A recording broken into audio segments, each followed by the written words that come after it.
My dear child, I want you to stop whatever you are doing right now and just listen. Not because something terrible is about to happen, but because something incredibly important is being whispered to your heart in this very moment. And I am afraid that if you keep moving at the speed you are moving, you are going to miss it completely. I am not speaking to you from a distance. I am not shouting at you from somewhere far away in the sky. I am right here, closer than your own breath, closer than the beating of your heart. And I have something to say to you today that could change the entire direction of your life. You have been running through your mornings, running through your evenings, running through your weeks and months and years. And somewhere in all of that running, something happened. The fire inside you started to grow smaller. The warmth you once felt when you thought about me started to fade. The joy that used to overflow from your heart started to dry up, little by little, day by day, until now, you find yourself going through the motions of life without really feeling anything at all. You wake up, you go through your day, you come home, you sleep, and then you do it all over again. And deep inside, in that quiet place where no one else can see, you know something is missing. You know that this is not the life you were made for. I see you, my child. I see all of you. I see the version of you that shows up for the world, smiling and functioning and holding everything together. And I also see the version of you that sits alone at night wondering if any of this means anything, wondering if I am still there, wondering if I still care. And I want you to hear me clearly when I say this. I have never stopped watching over you. I have never looked away. I have never grown tired of you or disappointed in you to the point of walking away. Every single tear you have cried in the dark, I saw it. Every prayer you whispered under your breath when you did not even have the energy to kneel, I heard it. Every moment you tried and failed and tried again, I was right there with you. But because I love you, I cannot just tell you what feels good and walk away. Because I love you, I have to tell you the truth. And the truth is this: you are running dry. Not in your body, not in your mind, in your spirit. That place deep inside you where my life is supposed to flow is becoming more and more dry. And if you do not do something about it today, tomorrow it will be even drier than it is right now. Think about what happens to a lamp when it runs out of oil. It does not explode, it does not break. It simply grows dimmer and dimmer until one day the flame goes out entirely. And that is exactly what is happening to so many of my children right now. They are not walking away from me dramatically. They are simply getting dimmer. A little less prayer this week than last week. A little less time in my word this month than last month. A little less hunger for my presence this year than the year before. And they tell themselves it is fine. They tell themselves they are just busy. They tell themselves they will get back on track when life slows down a little. But my child, life never slows down. And every single day that you wait, the flame gets a little bit smaller. I am not telling you this to frighten you. I am telling you this because there is still time. The oil is still available. My presence is still here, pouring out freely, waiting for you to come and be filled. You do not have to earn your way back to me. You do not have to fix yourself up before you come. You can come exactly as you are right now, with all your dryness and all your emptiness and all your distance, and I will fill you back up. That is the kind of God I am. That is the kind of Father I have always been to you. I want you to understand something very important about the world you are living in right now. The world is cold. It is getting colder every single day. The darkness is spreading. The confusion is growing. The noise is getting louder. And in the middle of all of that noise and coldness and confusion, keeping the fire of my spirit alive inside you is not something that happens automatically. It requires intention. It requires daily effort. It requires you to make a deliberate choice every single morning to come back to me, to sit in my presence, to let me fill you up before you walk out into the cold world. A lamp that is full of oil burns brightly even in the darkest room. A soul that is full of my spirit shines powerfully even in the darkest circumstances. But you cannot be that lamp. You cannot be that light if you are running on empty.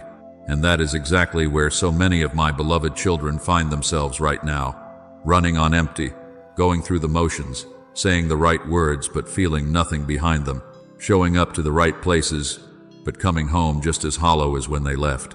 My child, I want to ask you something. And I want you to really sit with the question rather than rushing past it. When did you last feel truly, deeply full of my presence? When did you last come into the secret place, the quiet place where it is just you and me, and stay there long enough to actually feel saturated with my peace?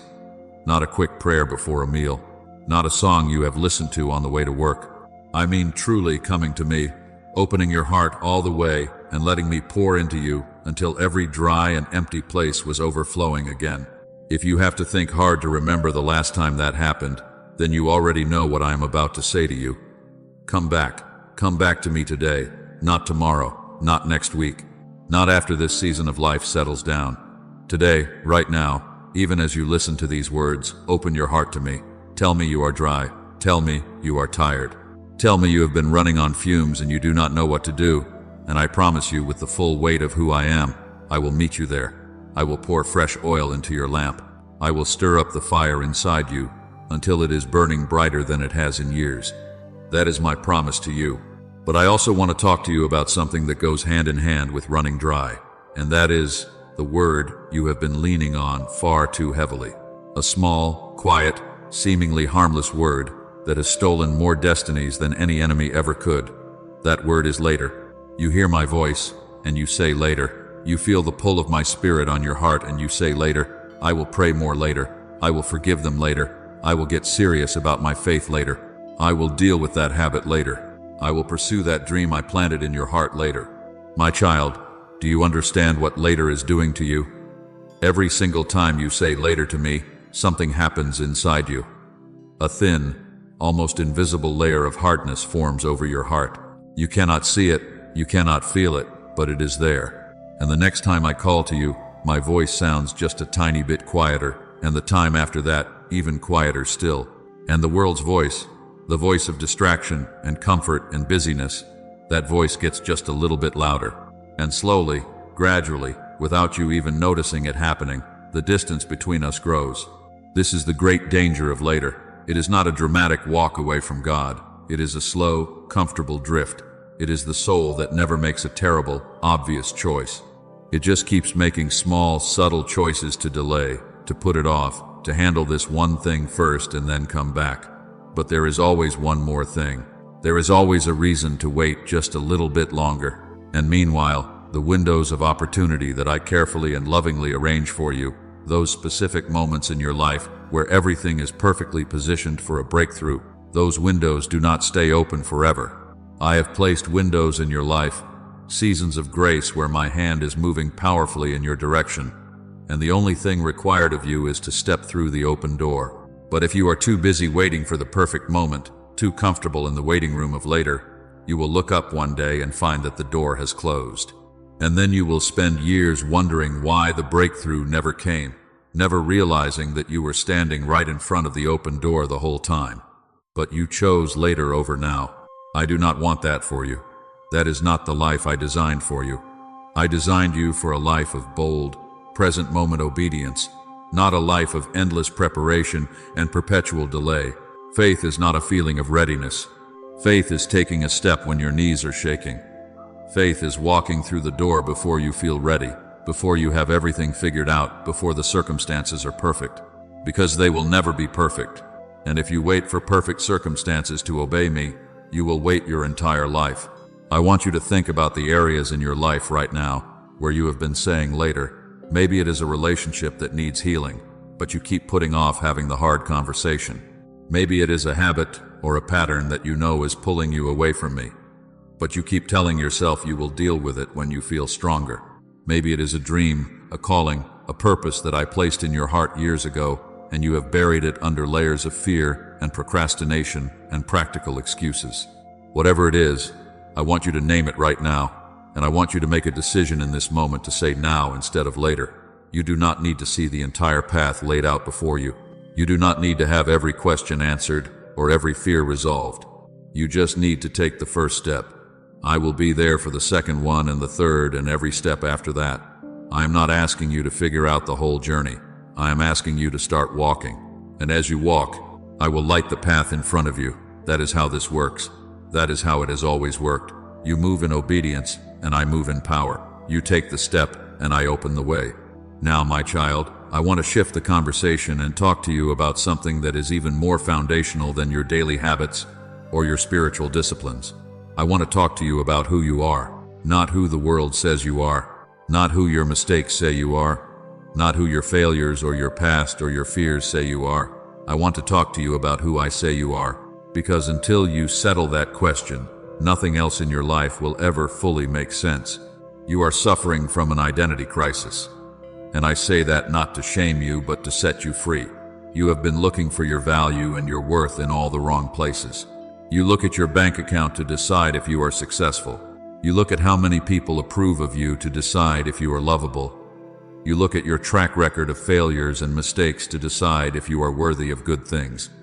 And every single one of those mirrors is broken.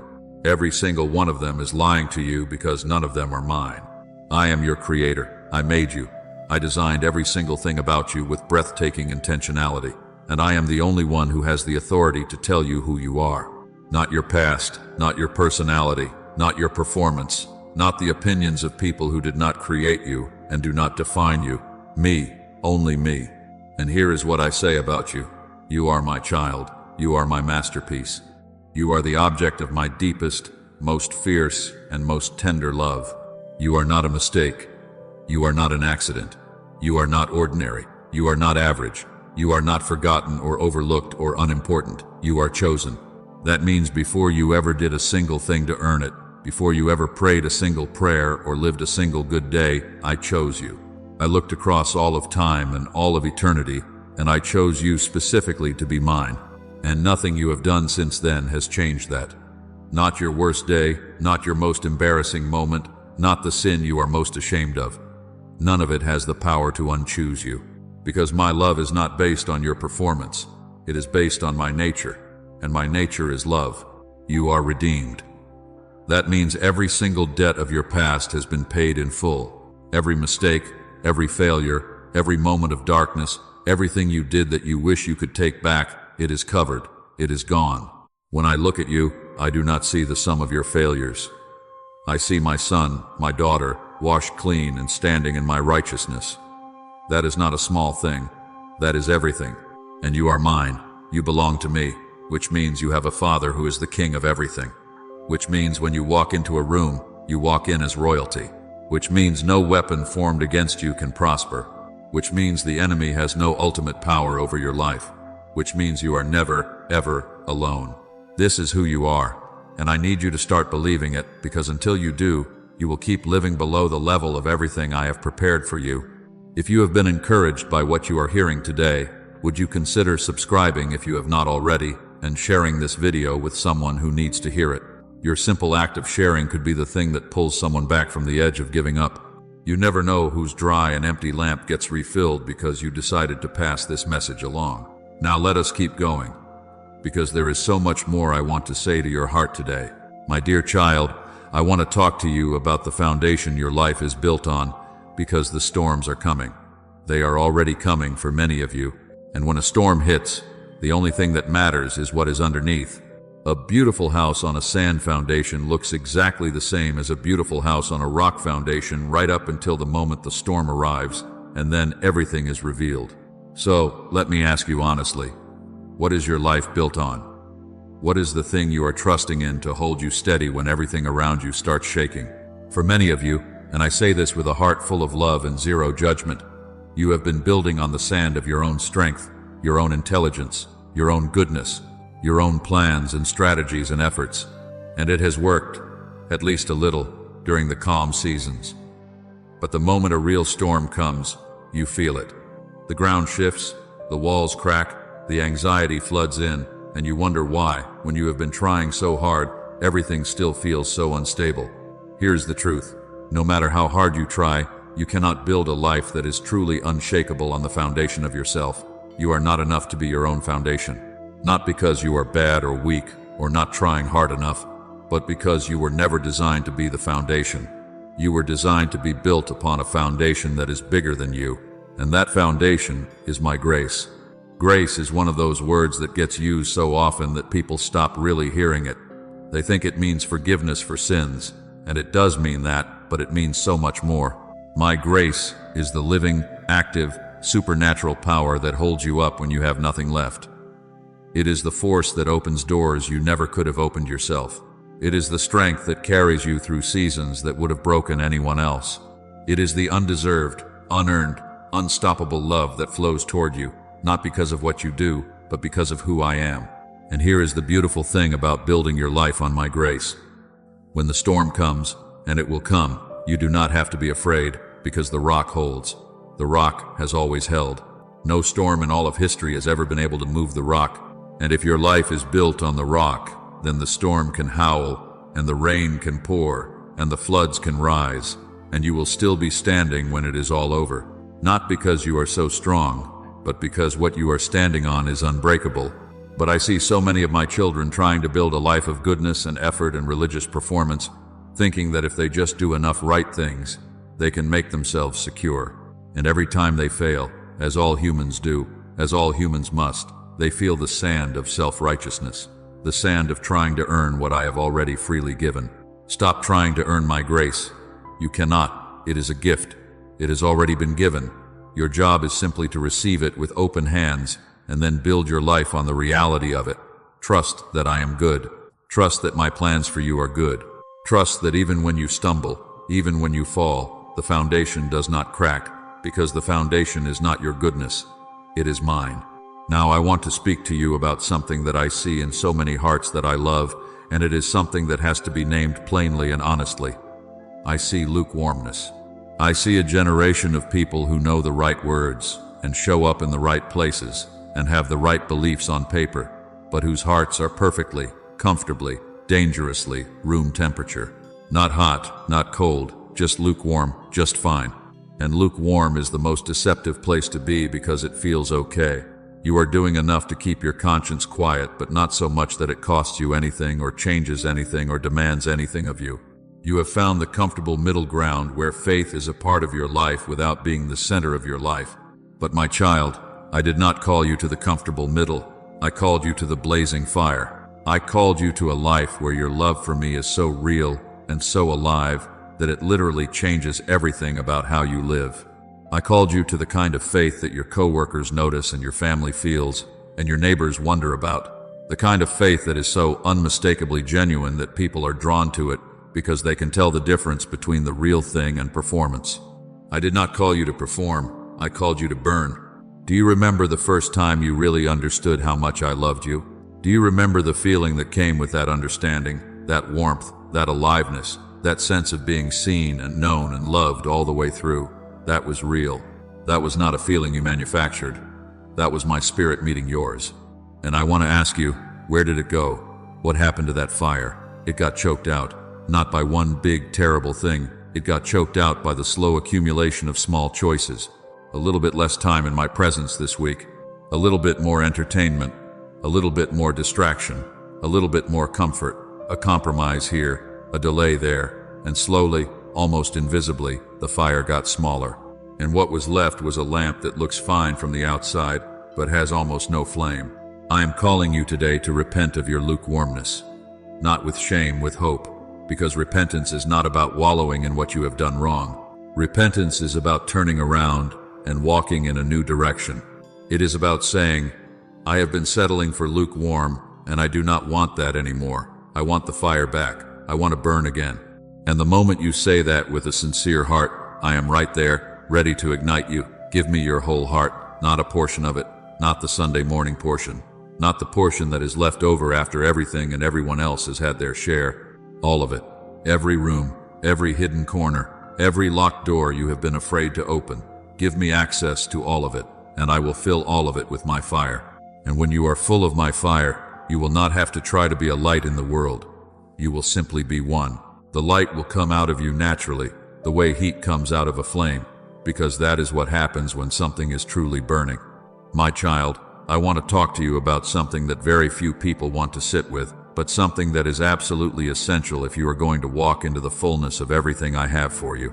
I want to talk to you about discernment. The ability to see clearly, the ability to look at a situation or a message or a direction and know in the deep place of your spirit whether it is from me or whether it is not. We are living in a time when discernment is not a bonus skill. It is a survival skill. The world around you is shifting faster than at any other point in human history.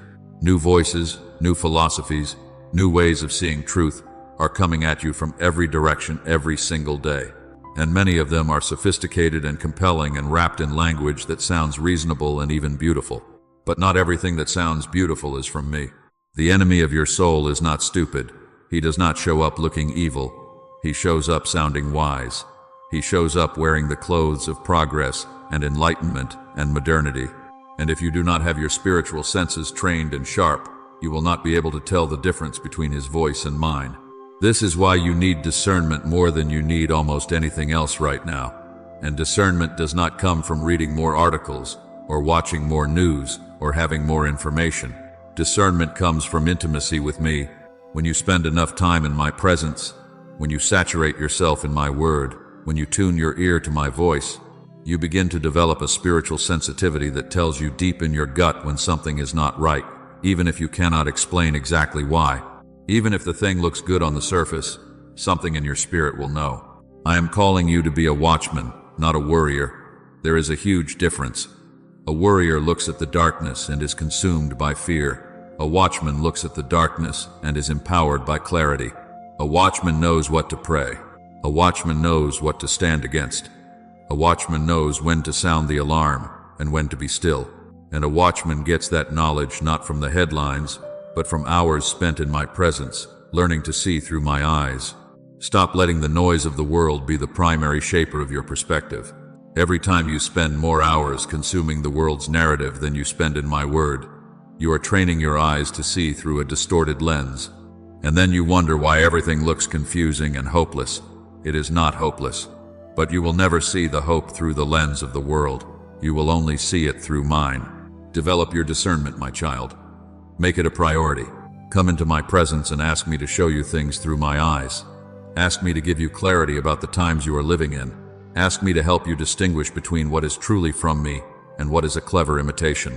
I will answer that prayer. I always answer that prayer because I want you to see clearly, even more than you want to. I need you to see clearly, because what is coming requires clear eyes and a steady heart. Now, let us talk about the weapon that makes all of this possible. My word, the Bible. That book that sits on your shelf or your phone or your nightstand. The one you have read pieces of and mean to read more of, and feel a little guilty about not reading enough of. My child, that book is not a religious obligation. It is not a spiritual checklist item. It is alive. It is literally the most powerful thing in the universe put into words that you can hold in your hands and speak with your mouth and plant in your heart. My word is not just information. It is transformation. When you read it, something happens in your spirit that you cannot make happen any other way. Your mind begins to shift. The way you see yourself begins to change. The way you see your circumstances begins to change. The way you see other people begins to change. The lies that the enemy has been feeding you start to sound hollow and unconvincing, because now you have the truth living inside you that exposes every lie for what it is. I am not asking you to become a Bible scholar. I am asking you to make my word your daily food. Just as your body weakens without food, your spirit becomes vulnerable and open to attacks that would slide right off you if you were full and nourished. Hide my word in your heart. That means reading it deeply enough and often enough that it becomes part of you, that it rises up naturally in your mind when you face a hard situation, that when the enemy comes with a lie, the truth is already there, waiting to push it out. This is the sword of the Spirit. This is your offensive weapon. And a warrior who does not know how to use their weapon is a warrior who is going to get hurt. My child, I want to now speak very tenderly to your heart about something that I think is one of the most beautiful and most neglected parts of your relationship with me. I want to talk about the secret place, the quiet place, the closed-door place, where it is just you and me, and the world has no access. There are things I want to say to you that I can only say in the quiet. There are revelations I want to give you that I can only give to the one who lingers. There are secrets of my heart, strategies for your life, answers to the questions that have kept you up at night, that I am holding out to you in the secret place. But I cannot give them to you on the run. I cannot pour them out over you in between your next two tasks. I need you to stop, to sit down, to shut the door, to turn off the noise, and to wait for me. I know that feels unproductive to you. I know that in a world that rewards constant output and visible activity, sitting quietly and simply being with me feels unproductive. But I tell you the truth, you are never more powerful than when you are in my presence. You are never more effective than when you are drawing from my strength. And the person who spends an hour with me before they face the world will accomplish more with my grace than the person who spends 3 hours working in their own strength. Your public life, your relationships, your work, your calling, all of it is fueled by your private life with me. Ministry without intimacy is empty. It might roll for a little while on momentum, but eventually it will stop, and then no amount of pushing will make it go. You need the engine, and the engine is the fire you get from being in my presence. Come to the secret place, my child, not because I'm demanding it, but because this is where the treasure is. This is where I heal the things that are broken in you. This is where I restore the parts of you that the world has worn down. This is where I remind you of who you are and what you are here for. When the voices of the world have convinced you that you are small and insignificant and ordinary, you are none of those things. But you will forget that if you stop coming to sit with me. Let me tell you what happens in the secret place. I speak peace into the storms inside you. I give wisdom for the decisions that have been keeping you up at night. I pour strength into the places where you feel weak and depleted. I show you things about yourself, beautiful things, things you could not see through the fog of your own insecurity. I tell you about your future, not in a way that overwhelms you, but in a way that gives you hope and direction. I love you there in a way that is so real and so personal that it changes you from the inside out. This is the invitation. Come sit, stay long enough to feel something. Stay long enough for the noise in your head to quiet down and my voice to become clear. You will leave that place different from how you entered it. I promise you that. Now, my child, let us talk about something that might be the most important practical truth I can give you today. We are in a battle, a real one, not the kind you can see with your physical eyes. The kind that happens in the invisible realm, the realm of spirit, the realm that is just as real as the world you can see and touch, but that most people are almost completely unaware of.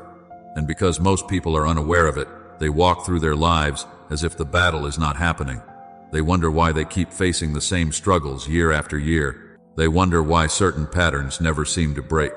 They wonder why the anxiety comes back even after they have dealt with it 100 times. And the answer in many cases is that they are in a war and they are not dressed for it.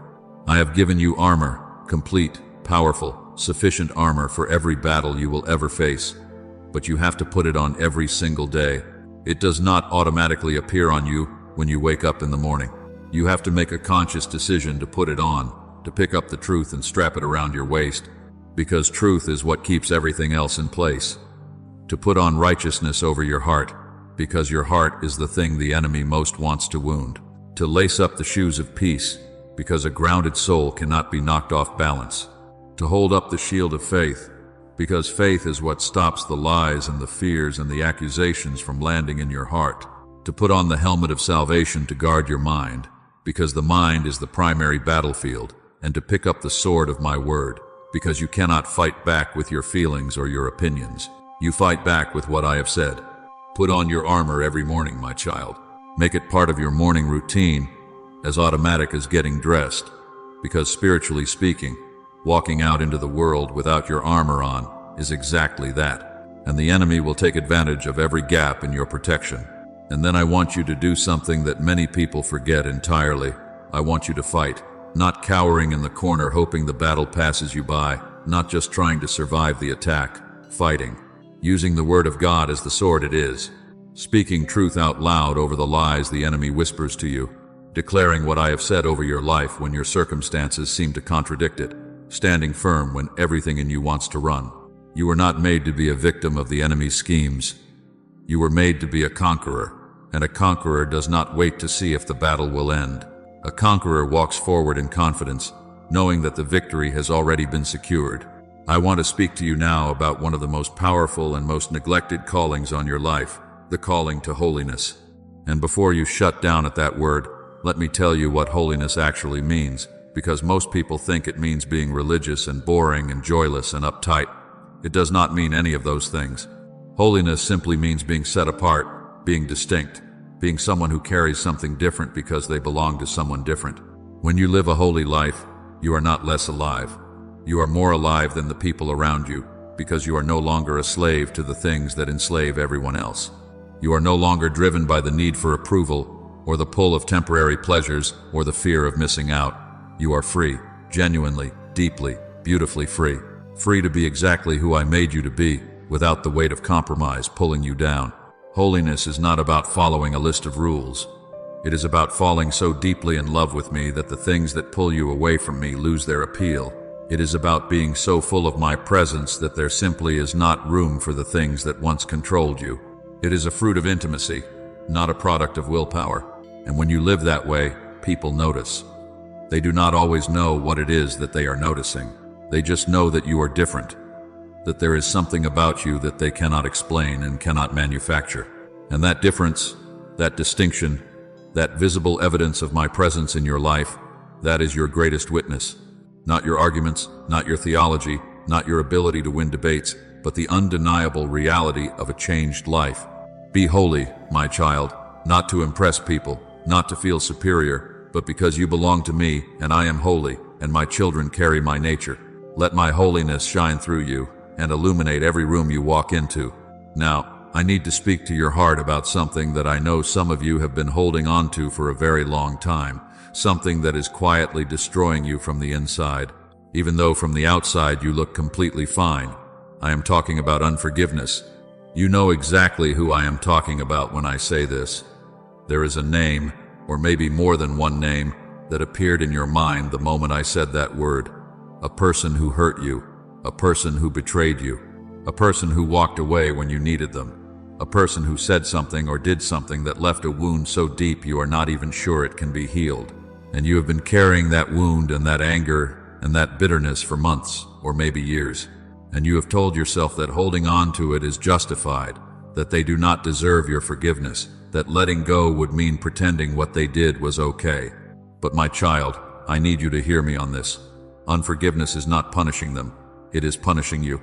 Every single day that you hold on to that bitterness, you are the one who pays the price.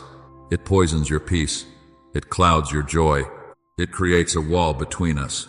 Forgiving someone does not mean pretending they did not hurt you. It does not mean the relationship has to be restored or that they deserve another chance. It does not mean they were right. It means you are making the choice to release the debt, to stop making them pay for what they did by robbing yourself of peace. It means you are handing the situation over to me, the righteous judge, and trusting me to handle the justice while you walk free. I know you may not feel ready to forgive. I know it may feel impossible right now, and that is okay. You do not have to manufacture the feeling first. You just have to make the choice. You just have to say, Lord, I do not feel. And in that moment of choosing, I will begin to do in your heart what you could never do on your own. I will begin to replace the bitterness with my peace. Slowly, tenderly, powerfully, choose to forgive today, not for their sake, for yours. Because you are my child, and you were made to live in freedom, not in a prison of resentment that you are holding the key to. My child, I want to talk to you now about your past. I know you carry it with you. I know there are things behind you that you would give almost anything to change. Decisions you made that you regret deeply. Words you said that you wish you could take back. Time that passed in ways that feel wasted and irredeemable. Things that were done to you that left marks so deep you wonder if you will ever fully be free of them. I want you to bring me all of it. Not the sanitized, cleaned up version. All of it. The real, raw, ugly, messy truth of everything that has happened and everything you have done. Because I am the only one who can do anything truly transformative with the wreckage of a human life. And what I do with wreckage is breathtaking. I take ashes and I give beauty. That is not a metaphor. That is my actual nature. I am a God who specializes in taking things that look finished, that look beyond repair, and the answer is always the same. Only God could do that. Your past is not a tomb. In my hands, it is a testimony. Your greatest failure is not the final chapter of your story. It is the turning point of it, the moment where everything that came before is redeemed, and everything that comes after is evidence of my power to restore. The enemy wants you to believe that your mistakes disqualify you. He wants you to stay locked in regret and shame, convinced that you have used up your chances and there is nothing good left for you. He is lying. There is no such thing as too far gone in my kingdom. There is no such thing as too many mistakes, too much time wasted, too deep a wound. I am the God who makes all things new, all things, and that includes you. Exactly as you are right now, with everything behind you and everything that feels broken and lost, I am able to make something new and beautiful and powerful. hand me your ashes. Open your hands and let go of the wreckage of your past. Stop trying to fix it yourself. Stop carrying it alone. Give it to me and watch what I do with it. I am not finished with you, not even close. In fact, I would say to you that, in many ways, your story is just now getting to the part that matters most. And I need you present for it, not buried under the weight of everything that came before. Put on the garment of praise, my child, even now, even over the things that still hurt, even over the things that have not yet been resolved. Praise is not pretending everything is fine. Praise is declaring that I am still good, even when things are not. And when you do that, when you make the choice to thank me and trust me even in the middle of the mess, something shifts in the spiritual atmosphere around you. The heaviness begins to lift. The clarity begins to return, and the transformation begins in earnest. My child, I want to close by looking forward with you, because as important as everything I have said about your present and your past is, there is a horizon ahead of you that changes everything. There is a future, an eternal one, that makes every struggle and every sacrifice and every moment of difficulty on this earth look small in comparison, and I need you to live with that horizon in your eyes. This world is not your home. I know it feels. I know the pleasures and the comforts and the relationships and the experiences of this life feel very real and very significant, and they are. I made them. I gave them to you, but they are temporary. They are all temporary. And when this chapter ends, whether that is today or decades from now, what comes next is so vast and so beautiful and so far beyond what your human mind can currently imagine that if you could see it for even 1 second, every single sacrifice you have ever made for my kingdom would instantly feel completely and absolutely worth it. I have prepared a place for you, a real place, not a metaphor, a home that is more real than anything you have ever experienced on this earth, a place where pain does not exist, where death does not exist, where separation and loneliness and fear and confusion and grief do not exist, a place where you will see me face to face, not through faith or through a mirror dimly, but face to face, fully and completely known and loved and at home. That is what is waiting for you. Live for that, my child. Let the reality of that future change how you live right now. Let it make you bolder, because what is the worst the world can do to you when you know what is coming? Let it make you more generous, because you know your real treasure is not here anyway. Let it make you more patient with people, because you know every person you encounter is an eternal soul who is going to live somewhere forever. Let it make you more willing to suffer well, knowing that the suffering of this present time is not even in the same category as the glory that is waiting. Fix your eyes on what is ahead, and with that vision burning in your heart, walk forward. Walk forward in faith, walk forward in love, walk forward in the fullness of who I made you to be. Walk forward knowing that the King of everything is with you, in you, for you, and waiting for you at the finish line with open arms. You are loved, my child, more than you can fathom, more than you will fully understand. Until that day when you finally see me face to face and it all makes sense, until then, I am here. Every moment, every step, every breath, I am here, and I am enough. And together, there is nothing we cannot face. Now go live differently. The world is waiting for what only you can give it. A life on fire, a heart that has been changed, a soul that knows its Father. Go and be the light you were made to be. And know that I am with you every single step of the way, now and forever.